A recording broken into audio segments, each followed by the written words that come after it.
Makluman tuan-tuan dan puan, Nik Abdoh telah dilantik sebagai senator di negeri Kelantan, dan bagi saya secara strateginya itu strategi yang baik daripada PAS dan strategi yang tak baik daripada Pakatan Harapan Kerajaan Perpaduan.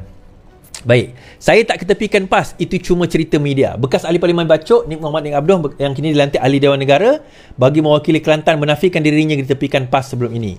Sebaliknya, anak lelaki bekas Mudahsyaril Am Nik Aziz itu berkata dia sekadar berehat dari kegiatan politik buat sementara waktu sebelum itu. Bukan soal diketepikan, itu iaitu diketepikan PAS, cerita media. Saya mohon untuk berundur dari awal, dan cerita saya ini bermula daripada saya menaikkan diri untuk bertanding di Parlimen Bacok kerana atas sebab-sebab yang telah saya jelaskan. Jadi dalam tempoh selepas saya tak bertanding itu, PAS ada minta saya bertanding balik. Tapi saya minta lagi ambil masa untuk saya uruskan beberapa perkara. Jadi tak timbul soal saya dipinggirkan kepimpinan parti. Itu hanya kenyataan yang dibuat oleh media. Baiklah. Macam inilah tuan-tuan. Dia bukan... Dia diketepikan lah, senang cerita. Dia diketepikan. Dia tak bertanding hari itu pun. Ini kenyataan politik lah tuan-tuan. Ini kenyataan politik. Kita pun tahu dia diketepikan. Malah kalau kita tengok PRN Kelantan hari itu pun, Nik Abdoh ditawarkan bertanding. Tetapi tawaran itu di luar daripada kawasan yang dia nak. Dan di dalam kenyataan PAS mengatakan, oh Nik Abdoh yang tak nak bertanding, bukan kami tak offer. Kemudian Nik Abdoh dalam kekecewaan dia itu, dia kata, yelah kamu offer benda tempat yang... Dia tak cakap exactly macam tu lah. Dia ada berkias lah perkataannya. Sehingga dia apa orang kata dibuat puasa politik. Dalam PRN hari tu dia tak berkempen pun, kecuali sehingga akhir-akhir masa nak mengundi tu baru dia kata dia sudah habis puasa politik. Kita tahu semua tu tuan-tuan. Ini kata-kata politik saja. Dan bila ditawarkan di jawatan senator, sekarang ini dah jadi senator di Dewan Negara. Ini bukan senator di peringkat Dewan Undangan Negeri Ini di peringkat Dewan Negara. So dilantik menjadi senator.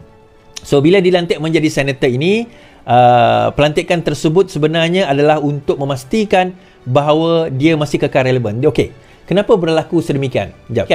Kenapa berlaku keadaan sedemikian? Okey, yang pertama kita kena faham, pertembungan di Kelantan baru-baru ini adalah pertembungan di antara Nik Amar dan juga keluarga Nik Aziz. Itu pertembungan politiknya. Okey, kita kena faham yang tu dulu. So bila pertembungan itu berlaku, yang terkena tempias ini adalah keluarga Nik Aziz, iaitu anak-anaknya Nik Abdoh, Nik Omar dan sebagainya. Kenapa berlaku pertemuan di antara keluarga Nik Amar dan juga keluarga Nik Aziz ni? Nak memastikan survival politik Nik Amar. Okay? Dan dia berjaya. Dia berjaya apa orang kata, buang Nik Omar daripada bertanding, pisahkan keluarga mereka membuatkan, bukan dia yang buat lah, tapi politically, saya tak kata dia yang memecah belahkan keluarga itu, tetapi kenyataan Nik Amar sendiri, sehingga dia kata apa orang kata, ada satu kenyataan dia, Nik Amar, kenyataan terhadap Nik Omar berkenaan dengan ada beberapa perkara dalam politik hingga Nik Omar disisihkan, dipinggirkan, dan juga akhirnya yang meminggirkan Nik Abdoh sehingga tidak boleh bertanding, yang meminggirkan Nik Abdoh sehingga tidak boleh bertanding dan sebagainya. Perkara ini yang merisaukan. So bila kejadian baru-baru ini apa tuan-tuan? Pelantikan Nasruddin Daud sebagai, telah menimbulkan satu politik baru di dalam PAS. Okey, telah menimbulkan satu politik baru di dalam PAS dan meminggirkan Nik Amar. Okey, dan meminggirkan Nik Amar. Gerakan untuk nak orang kata apa, mengenepikan Nik Amar ni sudah bermula. Okey, tuan-tuan kena ingat, sewaktu pilihan raya itu, majoriti calon di dalam yang bertanding di Kelantan hari itu adalah daripada CHAI ataupun daripada grup yang dipilih oleh Nik Amar. Malah grup yang dihantar oleh Haji Hadi, antaranya nama Nik Abdoh lah antara yang dihantar. Beberapa nama lain diletakkan di dalam itu. Mereka dikesampingkan, mereka diketepikan. Ada lebih kurang 14 nama yang diketepikan daripada Haji Hadi punya senarai. Kerana bagi Kelantan mengatakan ini negeri kami boleh decide. Nik Amar kata, dia tak kata macam tu lah, tapi Nik Amar decide dan dia sendiri decide. Majority, malah kalau saya boleh kata hampir kesemuanya adalah pilihan daripada Nik Amar sendiri. Dan pilihan daripada presiden diketepikan di Kelantan. Dan disebabkan oleh move itu, kalau tuan-tuan perasan, kenapa pada saat-saat akhir tiba-tiba keluar kenyataan daripada PAS bahawa Ketua Menteri Besar Kelantan kita akan ambil daripada golongan profesional dan agamawan. Dalam poster PAS tu tuan-tuan, calon, muka Nick Amar besar-besar kat situ. Muka Nick Amar besar-besar kat situ. Kan, Nick Amar besar-besar kat situ, calon. Seolah-olah nak mengindikasikan Nick Amar ni bakal menteri besar. Tapi last minute move tersebut telah menyebabkan apa orang kata, Nick Amar terciduk. Dan disebabkan terciduk, sekarang ini grup yang bersama yang ialah dia macam ni tuan-tuan, walaupun Nick Amar memilih grup tersebut, Muhammad Amar, memang orang kata ni bukan Nick Amar, nama dia Muhammad Amar, doesn't matter lah, grup tersebut dipilih oleh Muhammad Amar, Nick Amar ni, tetapi akhirnya dia ikut siapa yang berkuasa. Sekarang ni Nasruddin Daud berkuasa, dipilih oleh Presiden nak tunjuk bahawa kau boleh cakap apa saja sekalipun, tapi aku yang pilih siapa jadi Ketua Menteri Kelantan, Menteri Besar Kelantan. Dan dalam masa yang sama dia lantik siapa? Dia lantik Nick Abdul sebagai senator di Dewan Negara. Yalah. Bukan di federal, di peringkat negeri. Di peringkat negeri, saya minta maaf. Dilantik dia Nick Abdul di peringkat Dewan Negeri. Senator mewakili Kelantan setelah cadangan dibukakan oleh Menteri Besar mendapat sokongan timbalannya. Okey.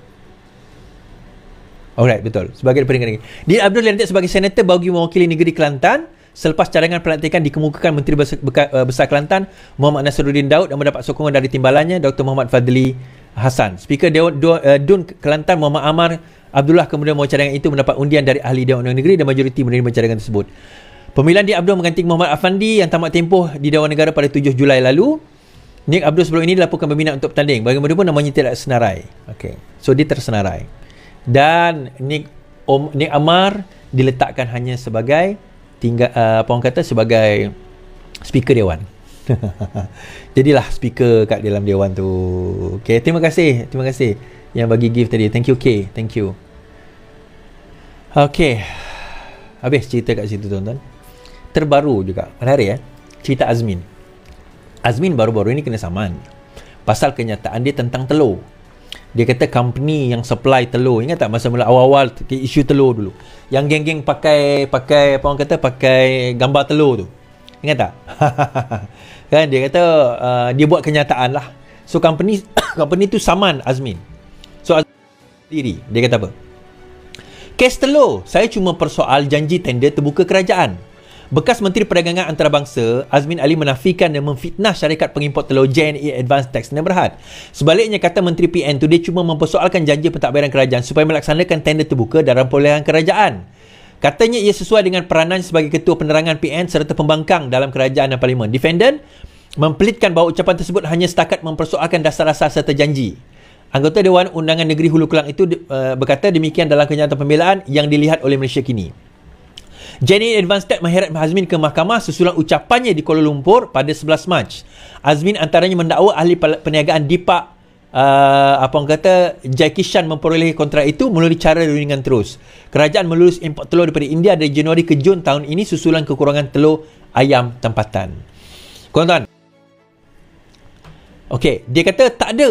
Berdasarkan plead dia punya bantahan, dia kata tak ada, saya hanya dia guna defend justification. Justification dia adalah dia cuba mempersoalkan kenapa kerajaan tak buka tender terbuka. Now, kalau dia mempersoalkan kenapa kerajaan buka tender terbuka, saya ingat lagi kenyataan tersebut, kenapa disebut nama Dipak? Kenapa disebut nama Dipak yang dikaitkan dengan company JNE tadi tu? Kenapa disebut nama Dipak tiba-tiba yang dikaitkan dengan JNE Advanced Tax tadi tu? Dia kata saya mempersoalkan kenapa tak buka tender terbuka, kenapa direct nego. Okey, itu tak ada masalah. Dia nak persoalkan tak ada masalah. Tetapi perkara itu tak disebut. Yang disebut oleh dia adalah, nah inilah dia direct nego dan diberikan kepada Dipak. Dan company itu ada kaitan dengan Dipak, dia kata. Siapa Dipak? Siapa yang ikut politik lama tahulah Dipak ni dengan Rosmah dulu dan sebagainya kan. So itu statement dia. Dan company itu kata tak ada mengena kami dengan Dipak. Kamu dah sebut, kami saman. Dia adakah kenapa tak tender terbuka ni berkaitan dengan direct nego dan sebagainya? Itu kita boleh bahaskan tempat lain. Dan kita boleh bahaskan. Mudahnya macam keadaan itu terdesak, kita perlukan telur dalam keadaan segera.